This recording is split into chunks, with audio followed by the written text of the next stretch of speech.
আসসালামু আলাইকুম রহমতুল্লাহ। ওয়েলকাম করছি Anis agro farm Facebook page এবং ইউটিউব চ্যানেল থেকে। স্ক্রিনে যে কবুতরটি দেখতে পাচ্ছেন, হ্যাঁ, এটি একটি কবুতর প্রজাতি। তবে এই কবুতরটি এখন বর্তমানে বিলুপ্তের পথে। আজকের ভিডিওতে আমি আপনাদেরকে পরিচয় করে দেব এই কবুতরটির বৈশিষ্ট্য এবং নাম কীকরণ করা হয়েছে, বা এই কবুতরটি এতটা সুন্দর দেখতে বা কোথায় থেকে এর উৎপত্তিস্থল। তো আজকের ভিডিওর সঙ্গে থাকুন, ইনশাল্লাহ জানতে পারবেন। নামাজ বাদ দিও না বন্ধু, দুনিয়ার জীবন থেকে আখিরাত উত্তম। কখনো কখনো কিছু বন্য কবুতর দেখলে আপনার মনেই হবে না আসলে সত্যিকার অর্থে এটা কোনো কবুতরের প্রজাতি। স্ক্রিনে যে কবুতরটি দেখতে পাচ্ছেন, হ্যাঁ, এটা একটা কবুতরের প্রজাতি। এই কবুতরটির নাম রাখা হয়েছে নিউজিল্যান্ড উড পিজন। কবুতরটির নাম নিউজিল্যান্ড উড পিজন রাখার মূল কারণ হচ্ছে এই প্রজাতিটি নিউজিল্যান্ডের উৎপত্তি হয়েছে বলে এর নামকরণ করা হয়েছে নিউজিল্যান্ড উড পিজন। এটি নিউজিল্যান্ডের স্থানীয় প্রজাতি বটে। আরেকটি বিষয় জানলে অবাক হবেন যে এরা যখন ন্যাশনাল জুতে থাকে তখন এরা মানুষকে বিন্দু পরিমাণে ভয় পায় না। এগুলো আমাদের দেশে সাধারণত বুনো কবুতরের মতো নয় যে সাধারণ মানুষকে দেখলে ভয়ে উড়াল দিয়ে চলে যাবে। তবে এরা খুব সাহসীও বলা যায়। ভিডিও দেখে আপনারা বুঝতে পারছেন একটা মানুষের সাথে কতটা ভালোবাসা হলে বা কতটা মহব্বত হলে এতটা ফ্রিলিভাবে মিশতে পারে তারা।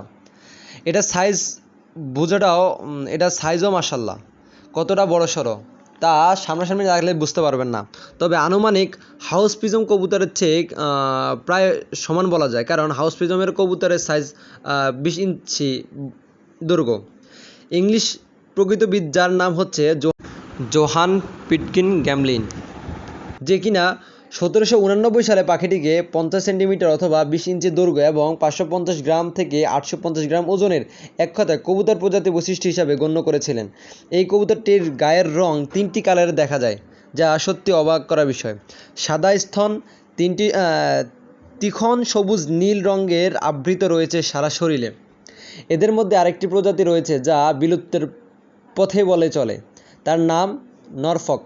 এই কবুতরটি আরেকটি সুন্দর প্রজাতি নরফক, আর নরফক নামকরণ করা হয়েছে নিউজিল্যান্ডের দ্বীপের নামকরণ অনুসারে। নিউজিল্যান্ডের উড পিজন কবুতরটি আরেকটি নাম রয়েছে, তা হচ্ছে কেরলা। এই কবুতরগুলো বিস্ময়কর একটি বিষয় হচ্ছে এরা সারা জীবন একটি সঙ্গীর সাথেই লাইফটা কাটিয়ে দিতে পারে। এরা ধারাবাহিকভাবে প্রজনন করে থাকে। আরও প্রজনন না করলে এরা একসাথেই সারাটা জীবন কাটিয়ে দেয়। এখন আপনার মনে প্রশ্ন থাকতে পারে, যদি এরা একজন সঙ্গীর সাথেই যদি লাইফটা কাটিয়ে দেয় তাহলে মারা গেলে তারপর এরা কী করে? ঠিক একই রূপ এরা কাকের বিষয় জানেন যে কাক মারা গেলে কী করে?